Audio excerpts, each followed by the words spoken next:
Welcome to In Tune with Reality, the stories behind the music. First episode, Classical Music and Creative Education. Okay, wonderful. Well, I'm so pleased to have you here with me today, and I'm so excited that we are going to talk about some fun stuff related to music education and what it means for us as musicians to inspire other people. So for everyone listening, I am with the company of Nicole Lee, an extraordinary, fantastic and fabulous pianist and educator to whom I had the privilege of performing with a few months ago. So Nicole, welcome. And this is so amazing. Much. It is. Thank you so much, Samuel, for having me. Absolutely. Okay, so let's start. I would love to ask you, what inspired you to pursue a career in music education and music? Well, I actually did not choose the piano. I suppose it was chosen for me in a way. My mother and father had a friend who said, "Oh, you need to put Nicole into piano lessons." And so they did. And they found a place that was near to our house. And I started learning how to play the piano. I was around 4. And so I enjoyed working with a teacher who was actually also a cellist. She was very sweet and helped me for a few years. And then I guess it became clear that I really enjoyed it. So we started to do some competitions locally, and that seemed to go well. So I decided that was really what I wanted to do. So let's see, somewhere around 10 or 11, maybe. I guess that's around when you did too, isn't it? So then I got really interested in practicing and playing. I've always loved to perform. I love the competition part of it too. So that was all very fun for me to be involved in. So I did that all through high school, and then I went to college to study with John Perry at the University of Southern California, which was an amazing experience. Got to meet a lot of great other students, peers, not only pianists, but also other instrumentalists also. So I think then, actually, maybe I can back up a little bit to say, even while I was, I guess, pre-college, I did a lot of collaborating. I played for a lot of violinists or other, mostly strings, I guess. I put together a small piano quartet. When I was playing, accompanying a lot, and also teaching. I was teaching from a pretty young age. So I taught some students probably when I was 13, I started teaching. So those aspects, which are completely a part of my life now, started really young. So I really enjoyed the idea of collaborating, being with other people. As you know, Samuel, a solo instrument can be a little bit lonely. So being able to do to teach and enjoy talking about your ideas with other people, and in addition to collaborating, those are wonderful parts and aspects of what we do. So I guess you could say I started doing that pretty young, and I still love doing that now. That was a very long-winded answer. Sorry. Oh no, that's fabulous. It's just wonderful to hear how each one of our paths are so diverse and so different and so unique at the same time. And that leads me to the next question. So through this journey, what are some of the biggest challenges that you faced when teaching or when studying? So teaching or studying, when you say studying, do you mean practicing myself or Yes, or when you were in college or while doing your degrees and performing? Because, as performers, we see it as a whole. We don't separate who we are from the instrument when we are studying, because then practicing becomes, what we have to do to stay in shape and to accomplish our goals. So what are some of the biggest challenges that you faced when you were doing your studies? I think not having enough time. I think, I did practice many hours as a teen, and then also through college. Maybe it's easier for you and I in some ways with our instruments. We're not singers, so we can practice for longer than a couple of hours at a time. So I got pretty good at sitting on this bench for 8-10 hours a day. So really I practiced a lot. And I think I probably would have practiced more if I could have. So maybe not having enough time to just play all of the things that I wanted to play. But so I think as one gets older, that's definitely a challenge, is being able to carve out enough time to, like you said, really stay on top of it and keep everything in your fingers. And I think now when you have real life and kids and all that also makes it harder. So I think one of the challenges is that.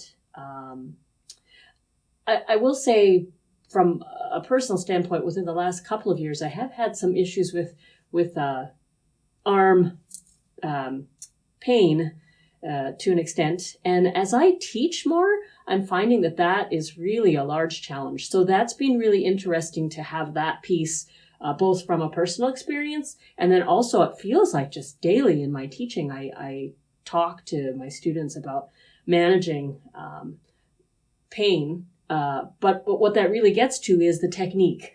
What's the correct technique to play? Of course, there's not one single answer to that, but it makes me really think about it.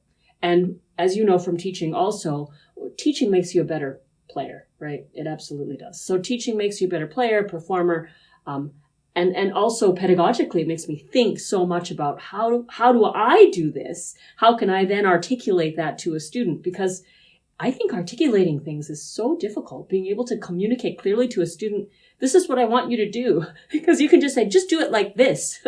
But you can try to show them, but that never really goes over very well. So you have to find a way to very clearly and concisely communicate to the student what it is that you're trying to get them to do. But that it does worry me, of course, because, I have these young students, as do you, and you want them to have these extremely lengthy careers, of course. And so you don't want them to hurt themselves when they're just, young. So I spend a lot of time thinking about that. So I feel like that is also a challenge, both in teaching and also in playing, is to try to do things in the right way as much as possible, whatever that is. I think the right way is different for probably everybody, right? Every pianist, every violinist, you maybe have some things that are right for your body and your arms or whatever. That might be a little bit different. But I know I see that in my students, like this person's build is maybe just slightly different from this person's. And so we have to talk about, okay, your shoulders and your neck. And, some students they hold their jaw really tightly when they play and they clench like that. And so then, of course, that tension goes throughout their whole body and definitely impacts their arms and all that. So it's really helpful actually for me, because I know firsthand when I sit a certain way, and you probably know this too, but if I'm sitting just a little bit off center, or my bench is just a little bit different, or it's a little higher or a little lower, all these things tremendously impact how I play and how that feels to me when I play, especially if I'm sitting for a long time. So again, sorry, I can go on forever. No. I love it. Gosh. And it just made me think about what you said in terms of articulating and communicating what we want our students to understand. The fact that sometimes we share ideas and we give instructions to our students based on what we understand, based on the things that we were taught, based on the things that we know. And sometimes that's not the language the student speaks. Right. Sometimes Absolutely. the student has no idea of what we're talking about because they haven't been exposed to those kind of experiences, to that kind of literature, to that kind of language. And it has nothing to do if you speak Spanish or Portuguese or German or English. It has to do with the musical language, and it has to do with the the way that the student understands what you are trying to convey. So I think that that's fabulous, because how many times have we asked a student to, okay, play shorter, shorter articulation, and then the student keeps doing exactly the same thing because we had not asked the student, okay, like, do you even know what short means? Right. Or like, or this is the funniest one. We hear the student playing, and then there are grace notes, and there are so many kinds, and depending on the style and the composer, they are played or performed differently. And then we hear that they are making a mistake. And then we ask them, like, why are you playing the grace note like that? That's wrong. And we don't even ask the student, do you know what a grace note is? Do you know how many types are there?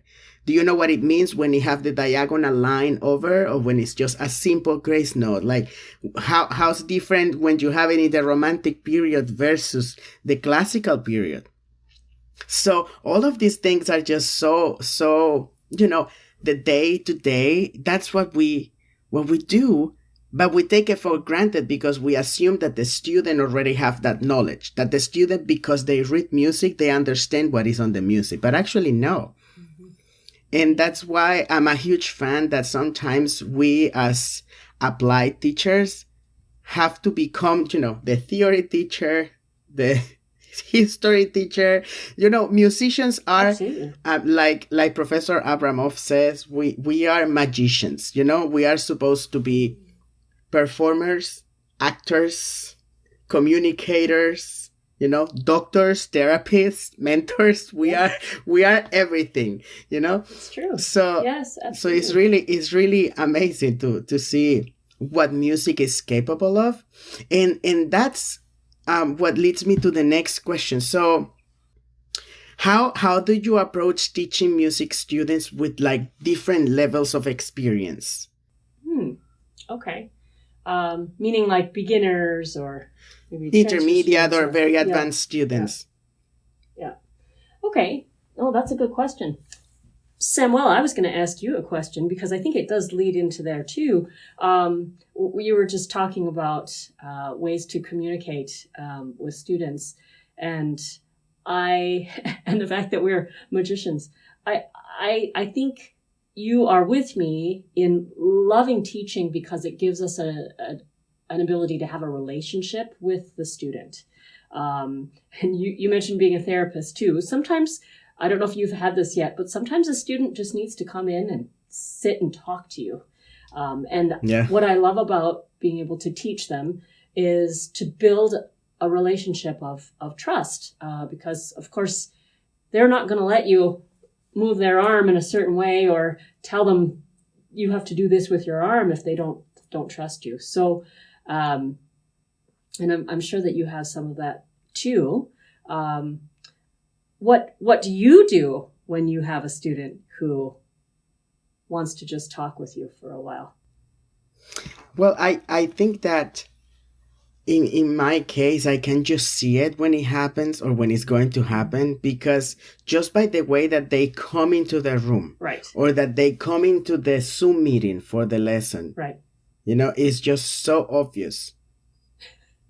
And it's very interesting because, they open the door or they log in on the online platform, and you can see their faces. They are just, and then it's, I have this a lot, and usually it doesn't happen from the beginning of the lesson. I realize that this is something they want to do or that they need throughout the lesson, because hands are not responding.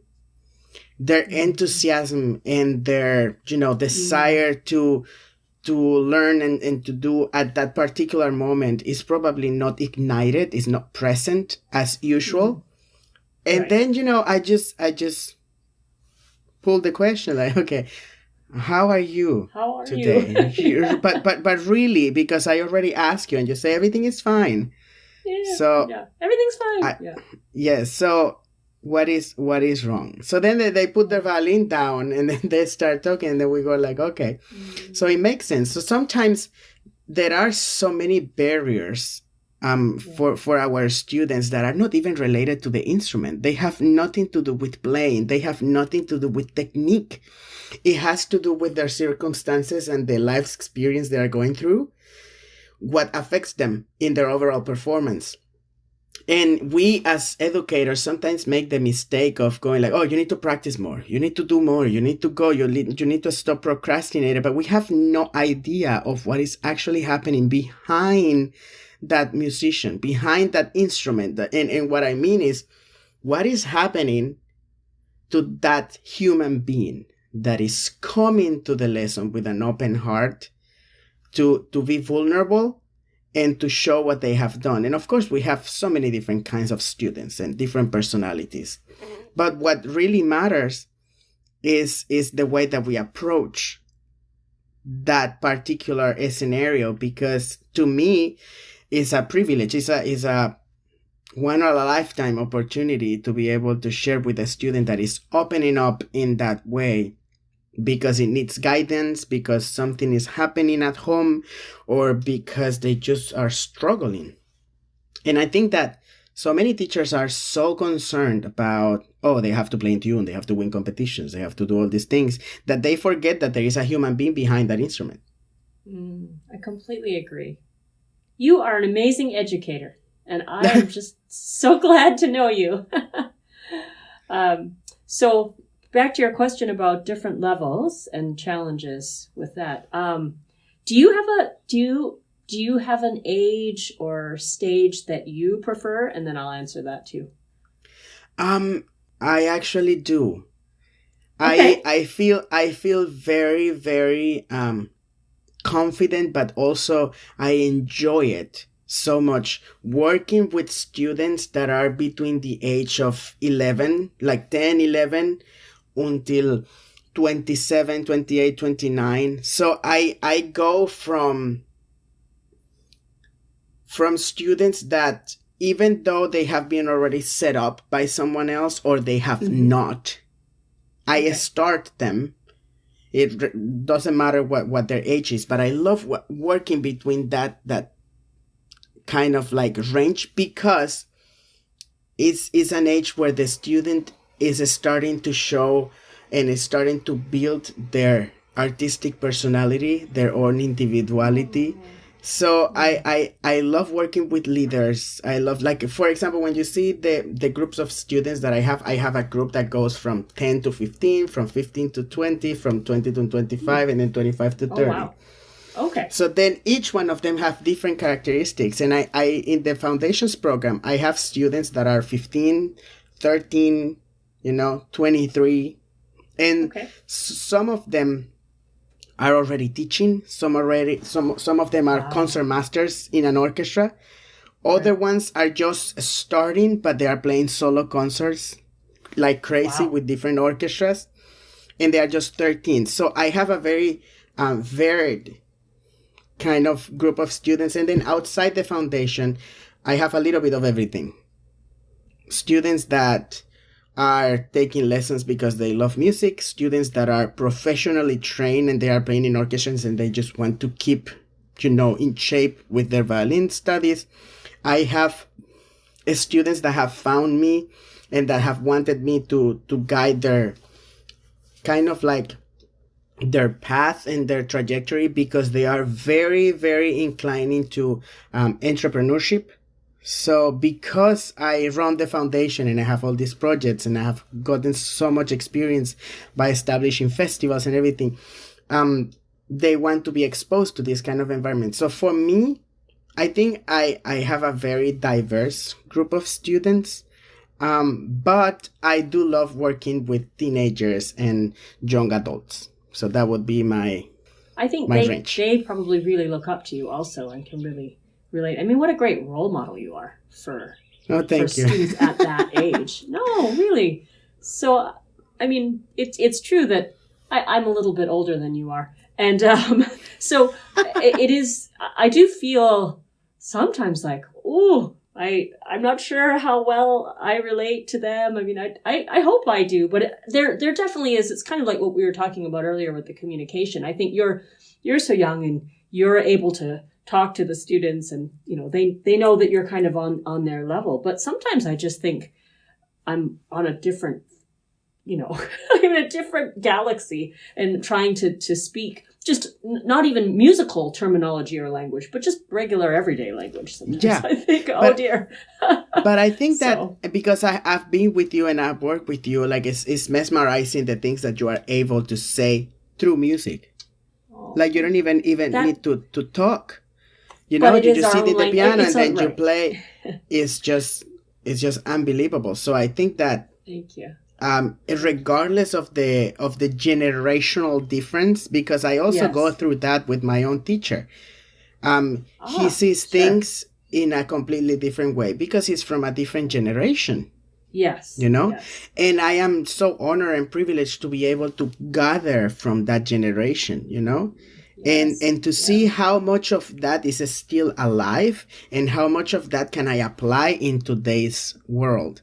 So I think that in your case, I understand the feeling because I also have that with my older students that are way older than me, because I'm 26 and I have taught students that are 84, 77, 68. So then I go like, wow, So you have to use a language that they understand too. I mean, not even musical, but I think that's true.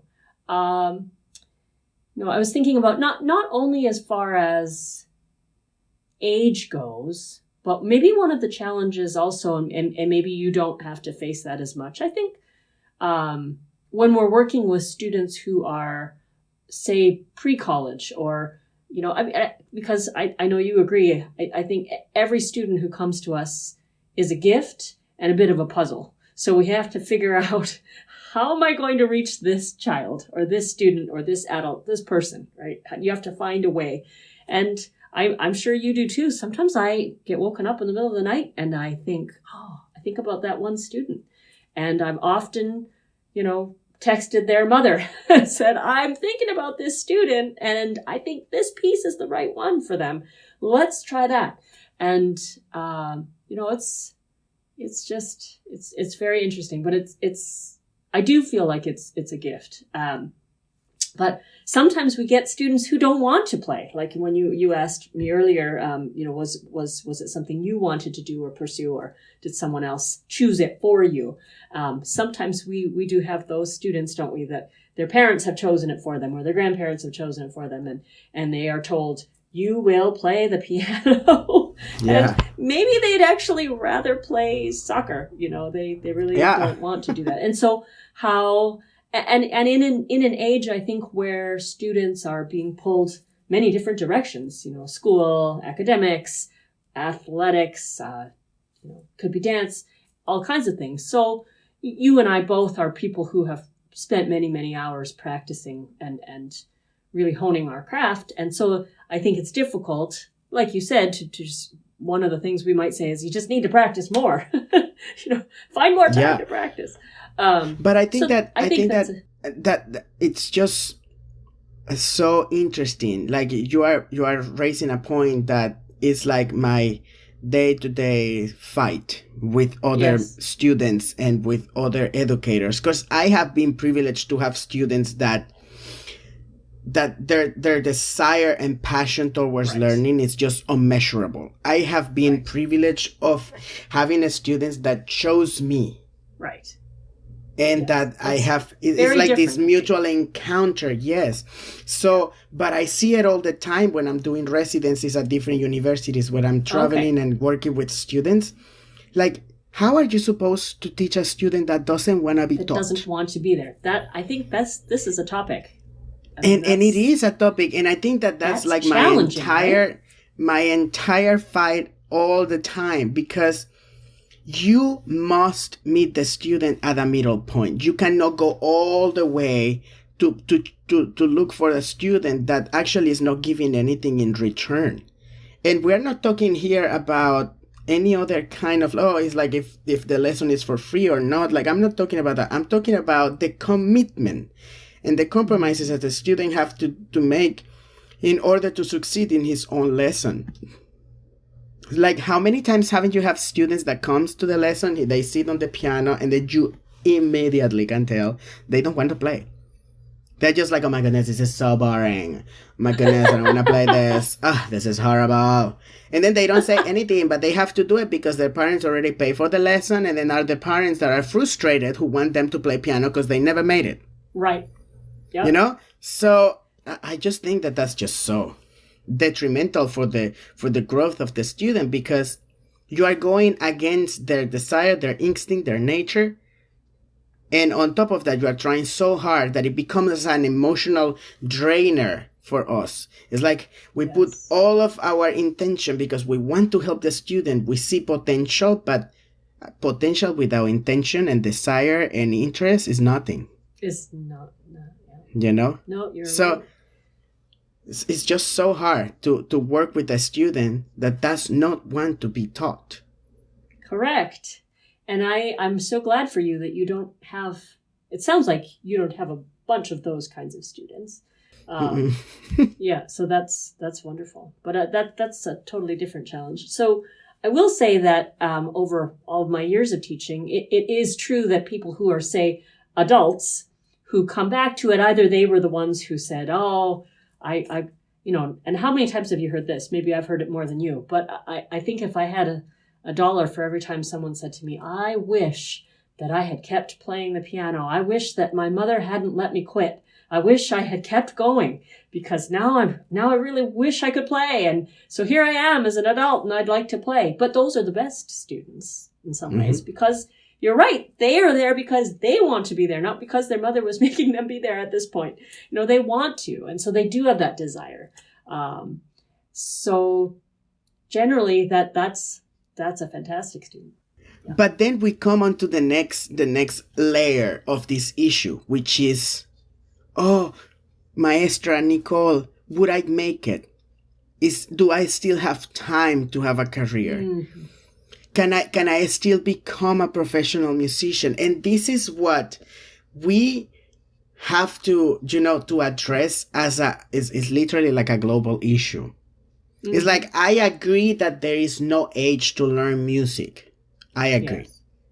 Okay. But there is an age and a time frame if you want to go into academia, if you want to go to college, if you want to go to a conservatory, sure. Because you have to complete a bunch of assignments. You have to become a part of ensembles. You have to demonstrate. You have to be able to show your training.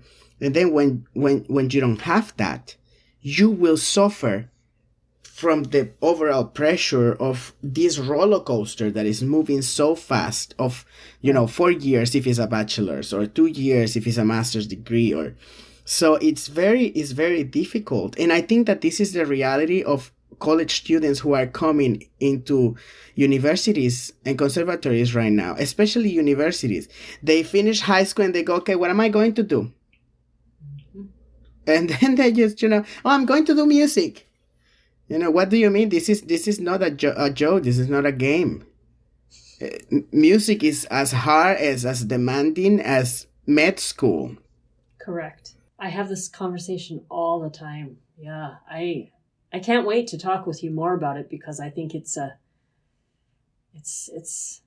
disease. We need to eradicate this one. It's tough. But I think it's also educating people to think the way that you just so beautifully articulated, that it's not a joke. It's not the easy out. And I think you're right. When that student gets to the end of high school and wants to choose something, well, and they think, oh, I kind of like singing in choir. Maybe I'll just be a music major. And that sometimes is not the right choice, because they haven't been prepared. So one of the things I would really like to do is work to really provide all of those things we were talking about: music theory, history, sight reading, ear training, all of those things from very, very young, so that when they do reach that stage, they have a lot of education already, and then they're not just flailing when they get to their first year of college. So, because that's very sad. Don't you think that this is also a problem of the system?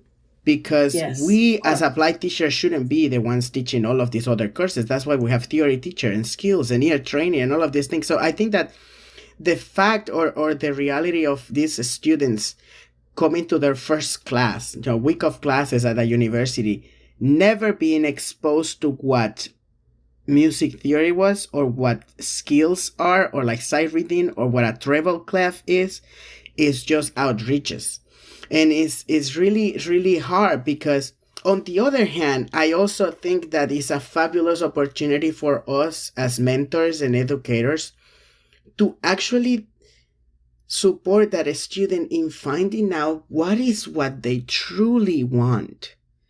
Because this type of student that comes at that level, that comes with that level of insecurities or self-doubt of not knowing what they want, is the result of this self-discovery process that we can also guide. So I believe that even though it's something detrimental for them through the process of going to college, it's also an opportunity for them to discover who they are and what they want. And then that leads me to the next question for you. So in terms of teaching, no matter regardless of the background of the student, or where they come from, or whatever their goals are, how do you encourage creativity and self-expression in your students through music? I think it's a matter of relating that goal to that particular student. So you have to know the student, and you have to be willing to ask questions. You have to do it in a way that hopefully they will respond to you. I think you have to know who they are, and then you ask them, what about your personal experience? And sometimes if they're 8, maybe they don't have a lot of that, but say they're in college or something, then, I try to ask them, okay, you're trying to play this Debussy piece. I mean, what do you put yourself somewhere? So then I'll often say, did your family have a lake house? Did you go somewhere in the summer? Did you spend time with your grandparents? What did you do? Oh, and then they'll say, yeah, we have a lake house. We go there with my grandparents. And one of my favorite things to do is to climb up this mountain at night, and we'd sit there and watch the lake, and sometimes we'd roast marshmallows, and then instantly they've gone somewhere. So now they have smells, they have sights, they have feelings. They have this wonderful memory with their family, and they can tap into that. And then they sit down to play it, and then all of a sudden they can do it. So that creativity and expression comes from that personal experience. But I think, maybe as with all things, unless someone sort of takes you down that path and leads you there and says, well, hey, listen, this is inside of you. All you have to do is tap into it. If you can just figure out with them what is that thing, or maybe it's something that made them really mad. Maybe they got mad at somebody, and that's also, as you know, of course, I mean, all these different emotions and feelings, they have them. It's our job to try to figure out how to get that out of them. How do we bring that out? And I love that part. It's just, of course, it's so fun, right? Yeah. Because I mean, it's like contacting with the inner being of this person that is there, and that probably at that age have no idea of what any of these complex feelings and emotions are. Right. And we have to find a way to associate and to integrate whatever little thing they know to what they are doing. And I believe, and I have had these discussions many times with other professors, sometimes we underestimate the power and the understanding of a child. Mm-hmm. An 8-year-old is a little person that has experienced a lot. It's just that they are not yet at the point where they can verbalize and conceptualize and describe in a way everything they have gone through. So it's like, how many times haven't you have a student trying to play Rachmaninoff concerto or other pieces, and then that this passage is about passion, is about betrayal, is about an affair, and the feeling that you have on the inside from knowing that in the story and the background of the piece that person was cheated on or something like that. How do you explain that to a 9-year-old kid? A 9-year-old. Yep. So it's very hard. Like the student is not going to have any idea. But there is where like technique and the translation of music comes into place, because I believe that we can satisfy a musical idea and expression through technique, but there has to be an intention. Mm-hmm. There has to be an intention. Because I also have another question for you. Like, this is a question that I love because I get this asked a lot of the time. Oh, professor, how can I make one of my students be more musical? Uh-huh. And I go, what do you mean? What do you mean be more musical? Yeah, it's like he plays, but it's so cold and he has no passion. He has nothing. What do you mean he has no passion? He's cold. You have a thermometer? How do you mean? how do you measure any of these things? And I think it is because we make the horrible mistake of confusing or mixing up musicality and personality. Oh, music. What do we define as musicality? Isn't that the concept of doing what is on the music, what is in the paper, to satisfy at least the intent and the intention of the composer? Isn't that being musical? Is being able to phrase as is written. Is being able to do the melodic line, the melodic contour. All of these things are musical aspects. Now, when you hear a performer having some of his own identity, that spark, that extroverted air that you can see when they talk through the music, that's not musicality, that's personality. It's they are integrating their identity on their music. And here is a very debatable point, because I'm not saying that I'm right or wrong. This is just the way I think about it. I have heard so many outstanding musical performances.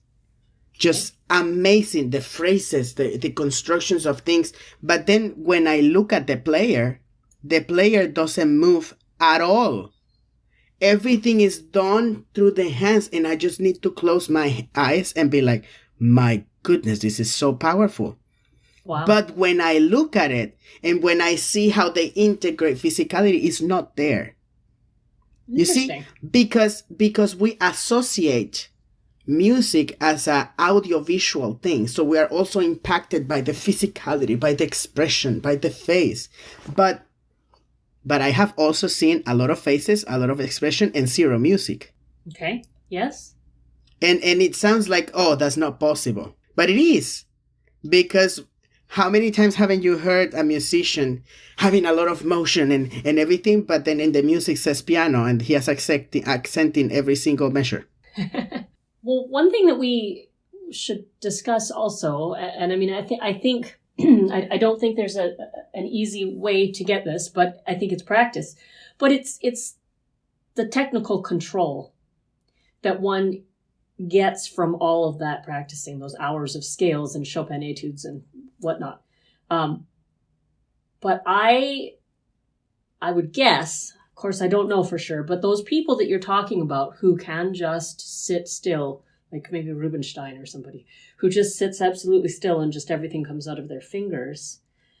But they must have the most amazing control, because you cannot make a phrase sing. You can't make a true, beautifully gradated crescendo or diminuendo if you don't have the control in your fingertips to be able to do that. And I really think the only way to get that is by having played for many, many, many hours, right? So I think you have to be able to have that technique that has to be there. And then you can do, as you say, I agree with you. I think you and I are both visual players, but no, I agree. I think you're right.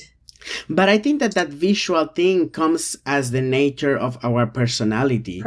But we make sure that we are technically capable of delivering what is on the music, right? Because you just said the most amazing thing.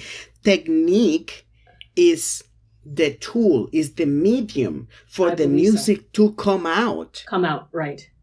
But So if you but don't this have is what that, is you can't make exactly it. you cannot make it. And what I completely agree with you is that being a musician that physically is still, doesn't move, doesn't make them a lesser musician or a less expressive musician. No, you're right. It's just the way that they decided to present themselves or to stoically, put themselves together so that the music can come out.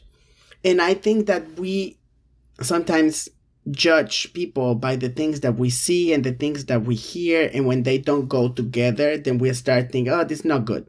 But why? Mm-hmm. Like, how many times haven't you gone to a concert, or your students go to a concert and you ask them, did you like the concert? How was the concert? Oh, I didn't like it. But why? Oh, I don't know. I just didn't like it. Because there is not an argument. Because there is no, we lack on the ability of argumenting, I think is the word in English. Whatever we think. It's like, you need your supporting materials, if you are going to make this statement. Right.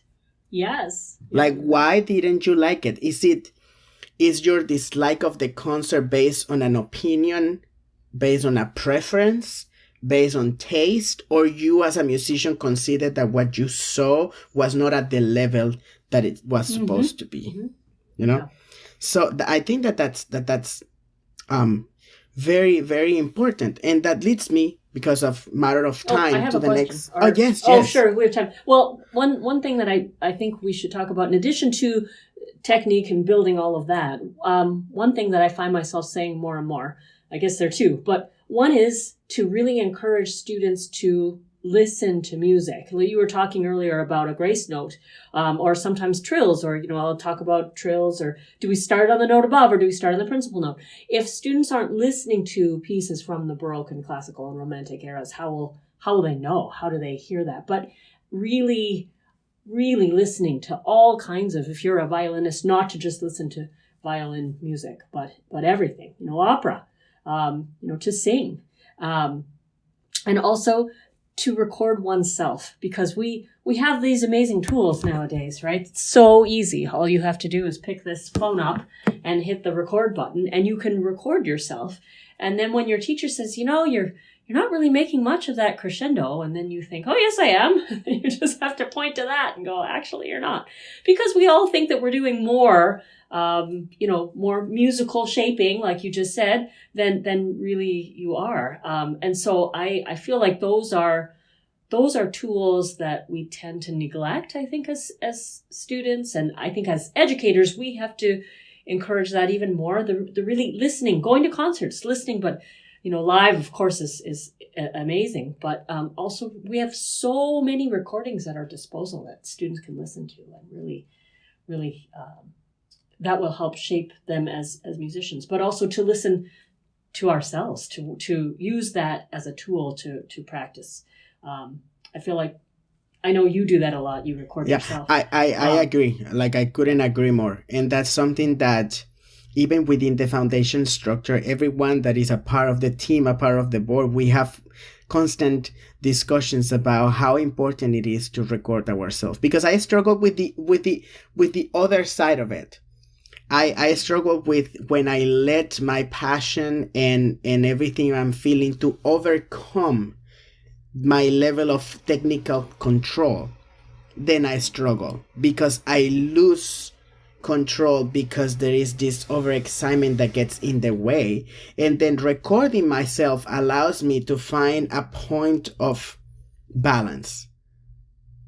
And it's very interesting, because it just shows how different we are and how important it is for us as educators to actually adapt to every student. Each one of them is different. Each one of them is their own world. And we cannot put them in a box and then treat them and teach them exactly the same way, because that's not going to work. So I would love to ask you, what advice do you have for parents who want to encourage their children's interest in music? Encourage it. I would say the advice would be absolutely encourage it. And I think, well, sorry to be redundant, but I think just immerse them in music altogether. So whether that's taking them to concerts, but not only, how about going to Swan Lake or going to an opera, or, going to concerts, no matter what, any kind of music. In the summer there are outdoor concerts, and then I think just exposure to all kinds of music, and not only in their instrument, but maybe getting them to do other instruments as well. You and I maybe haven't had this discussion, but you play the violin. A lot of people would say the piano is a really important instrument. I would love it if even instrumentalists would also learn how to play the piano, because I think it builds a great foundation. I think encouraging, having the parent encourage them maybe also to sing. I think using your body in that way to be part of a choir, I think that helps a lot too. You're an amazing singer. And I think because you're able to use your body in that way to produce a sound that you want, that then you can imitate on the violin. You can make it with your voice. You can make that happen. And sometimes I'll have a student try to sing a phrase, because that they're able to do that with their body, with their voice, and then they can more easily do it on the piano. So I think trying to encourage that. And then I think you touched on this earlier, not just saying, okay, you have to spend X number of hours at the piano, you have to do this. And, no, not necessarily always that. I mean, we would agree. You have to spend some time if you really want to be good. You got to practice. But to say maybe one day, hey, let's go do something else today. Let's go to a museum, or let's go listen to music instead, or you don't have to spend all that time practicing. But I think encouraging them to express themselves through music, no matter what it is, whether what instrument it is, or if it's through art or drawing or being creative, encouraging all of that as well. And maybe encouraging them to do it with their friends, whether it's taking a piano class together, or, like I said, an ensemble, or being part of a youth orchestra. I think because we're social creatures, and kids, especially in that age group you were talking about, they like to do things with their friends, right? So if they have good friends and they're in their orchestra together, that's probably going to make them want to go to it more than if they didn't, right? So yeah, I don't know. What Absolutely. do you think about all that? No, yeah. I think it's true, and I think that making sure that there is a little bit of digging in the mind of the kid at that time, and a lot of questioning, is very important, because sometimes we are measuring our child or children's answers based on our own filters and not based on what they want. So I would love to do that. And that's why every time I get a new student that is between those ages, the first lessons are all diagnostic. I am trying to see where the student is going, what his desires are, what he wants to do, his goals. And regardless of the age, like, kids have goals. They have things that they want. So we sometimes, I keep saying it, we underestimate the power of a child and the mind, the creative mind of a kid. So I would love to end this first episode of the podcast by asking you, how do you think is the future of music education, and how do you see it evolving? Because I'm 26 and I have been teaching for 14 years now. And sometimes I ask myself, okay, I am teaching now in a different way than I used to teach in the past. Now I have online resources. Now there are all these kind of platforms for students to do theory, to do skills. There are YouTube tutorials that didn't exist in my time. And of course, I'm young and I'm saying these things and it sounds funny, like, yeah, you are talking like you're 85, but it's true. That's how fast the pace of life is going. So where do you think is the future of music education, and how do you see it, like, changing, or how has it changed for you? Music is beauty, right? Music is a healing power, and I certainly pray that music education continues and people want to do it. And we need more educators like you who are passionate about students and about wanting them. I know one of the things that you are really passionate about is teaching students who will then go on to teach, which I think is amazing. Because otherwise our profession will sort of die out. So of course we need to communicate that, our love for teaching to students, so that then they will in turn continue to do that. I think that's one of the big proponents of music education, is to continue it. We have to get students who want to keep teaching as well. But I think what you mentioned about this, and I don't use it as much maybe as I should, the resources, but like you're saying, all things on YouTube that you can learn how to do. And so I think there are all these resources going that direction. Is there still room for a brick and mortar academy? Yes, I think so. I hope so. I hope that there is.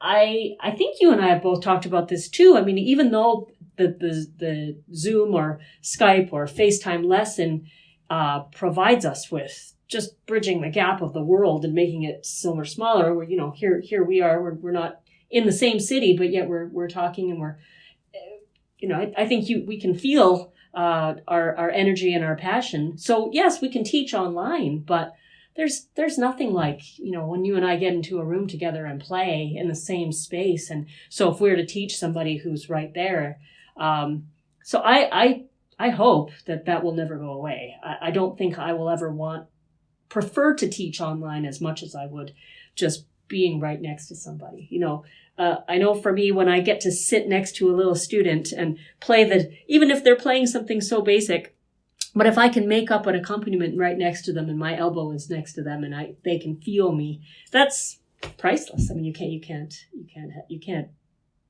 ask for anything better than that. So I think, just to say that I think music education is a personal thing. So we have to continue it by doing what we do. And I think in person, and, but I think that music is such an important part of the holistic child and student, and it shapes who they are, the discipline of it, the work ethic of it, also all of the creativity and expression that we've discussed in this podcast, which I think is amazing. You've given me such inspiration and great ideas.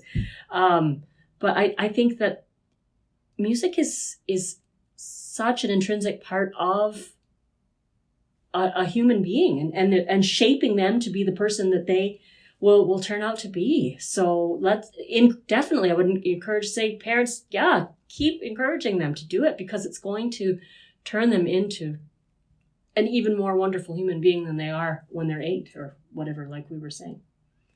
No, I completely agree. And I think that human interaction is just so needed. And it's really invaluable, because I can feel the difference between having this conversation through Zoom. Of course, the passion and the fire is there, but in person, there is this magnetic kind of like tornado that just emanates this beautiful energy. And I think that it's also present when we teach and when we perform.